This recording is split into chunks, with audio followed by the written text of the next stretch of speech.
வணக்க மக்களே. குடும்பத்தை ஏமாற்றிச் சென்ற தருமபுரி பொண்ணுக்கு நேர்ந்த பயங்கரம்.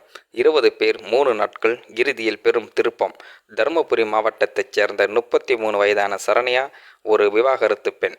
திருமணம் முடிந்து 3 ஆண்டுகளிலேயே கணவருடன் பிரிந்து தனியாக வாழ்ந்து வந்தார். இன்னும் சட்டப்படி விவாகரத்து முடியாகவில்லை. கடந்த 4 மாதங்களாக முகநூல் வழியாக பழகிய ஒரு தொழிலதிபர் என கூறிய நபருடன் நெருக்கமாக உரையாடல் நடத்தி வந்தார். அந்த நபர் தன்னை திருமணம் செய்து கொள்ளும் விருப்பத்தை வெளிப்படுத்தியதால் சரண்யா மும்பை செல்ல முடிவு செய்தார். குடும்பத்தினரின் கடும் எதிர்ப்பையும் மீறி தான் எதிர்காலத்தை நம்பி ரயில் ஏறினார் சரண்யா. அந்த நபர் ராஜேஷ் தனக்கு ஒரு முகவரியை மட்டும் அனுப்பி அங்கு வந்து விடுமாறு கூறியிருந்தார். சரண்யா அந்த இடத்திற்கு சென்ற பொழுது ராஜேஷ் அவரை நேரடியாக அழைத்துச் செல்லாமல் சுமார் 100 மீட்டர் தொலைவில் இருப்பதாக கூறி கிட்டத்தட்ட 2 கிலோமீட்டர் வரை நடக்க வைத்துதான் அந்த இடத்திற்கு அழைத்துச் சென்றார். முதலில் ராஜேஷ் சரண்யாவை அன்புடன் கவனிக்க கொண்டார். குளிக்கச் செய்வதும் உணவு அளித்து இரவு வரை நல்ல முறையில் நடந்து கொண்டார். ஆனால் இரவு ஆனதும் அவளை ஒரு அறையில் அடைத்து வைத்து விட்டார். அங்கிருந்து தொடங்கியது கொடூரமான சம்பவங்கள். ராஜேஷ் உண்மையில் எந்த தொழிலதிபரும் இல்லை. அவர் ஒரு தனியார் காட்டேஜின் நிர்வாகியாக இருந்தான். உண்மையான உரிமையாளர் உடல்நிலை காரணமாக அமெரிக்காவில் சிகிச்சை பெற்று வந்ததால் காட்டேஜி முழு பொறுப்பை ராஜேஷிடம் இருந்தது. தான் முதலாளியின் கார், காட்டேஜி உள்ளிட்டவற்றை தன்னுடையதவை என காட்டி முகநூலில் புகைப்படங்கள் போட்டு சரண்யாவை ஈர்த்திருந்தான். தொடர்ந்து 3 நாட்கள் சரண்யா கொடூரமாக துன்பங்களுக்கு ஆளானார். அவரிடம் இருந்த பணம், நகைகள் அனைத்தையும் பறித்து கொண்ட ராஜேஷ் தப்ப ஓட முடியாது என மிரட்டியிருந்தான். தான் தன்னுடைய 20க்கும் மேற்பட்ட நண்பர்களுடன் சேர்ந்து அவளை பலவந்தமாக துன்புறுத்தினான்.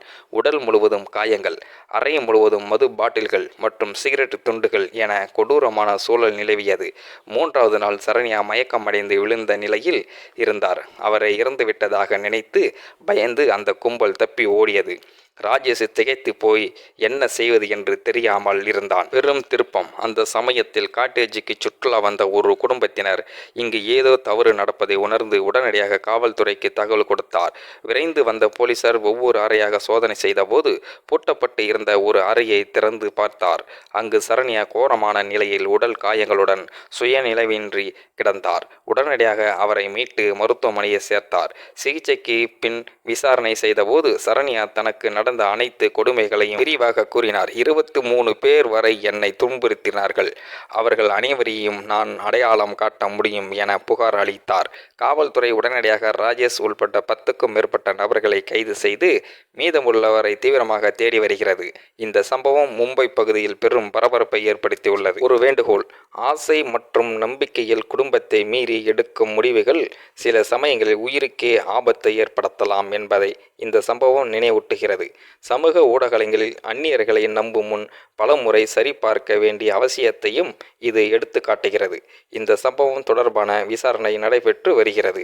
பாதிக்கப்பட்ட சரண்யாவுக்கு உரிய நீதி கிடைக்க வேண்டும் அனைவரும் எதிர்பார்க்கின்றனர். இந்த கதையை பற்றி உங்கள் கருத்து என்ன என்பதை கமெண்ட் பாக்ஸில் சொல்லுங்க மக்கள். இந்த மாதிரியான அதிசய சம்பவத்தை பற்றி நீங்கள் என்ன நினைக்கிறீங்க அப்படிங்கிறத மறக்காம உங்களோட கருத்துக்களை கமெண்ட் பாக்ஸில் சொல்லிடுங்க. முடிந்த அளவுக்கு இந்த வீடியோவை மற்றவங்களுக்கும் ஷேர் பண்ணுங்க. கூடவே நம்ம சேனலையும் சப்ஸ்கிரைப் பண்ணி விட்டுருங்க. தேங்க்யூ ஃபார் வாட்சிங். இது போன்ற செய்திகளை உடனுக்குடன் நீங்கள் தெரிந்து கொள்ள மறக்காமல் எங்களுடைய சேனலை சப்ஸ்கிரைப் செய்யவும், கூடவே பக்கத்தில் வரும் பெல் ஐக்கானையும் கிளிக் செய்யவும் மக்களை.